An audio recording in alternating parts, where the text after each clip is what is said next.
L'esperienza padovana di coalizione civica, che al secondo turno è stata fondamentale per l'elezione a sindaco di Sergio Giordani, potrebbe essere tradotta anche alle prossime regionali. Da Padova il vice sindaco Lorenzoni e alcuni esponenti del movimento civico hanno lanciato una campagna di ascolto di tutti i veneti in vista delle regionali 2020. Si chiama Il Veneto che vogliamo e parte ufficialmente il 25 giugno da Padova. Un metodo che noi cerchiamo di proporre su scala più ampia.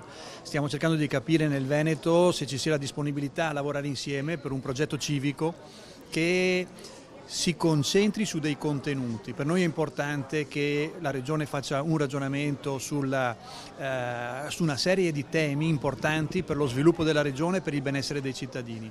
E questo percorso di ascolto parte da Padova la prossima settimana e continua in tutte le province venete. Numerosi gli incontri, soprattutto con le periferie. Bisogna ripartire dai territori dove la Lega ha fatto bene durante le europee. Il metodo è quello delle assemblee per cercare di capire le necessità dei cittadini e arrivare alla possibile creazione di un soggetto civico in grado di sfidare la politica alle regionali. Quello che è mancato è sicuramente la progettualità.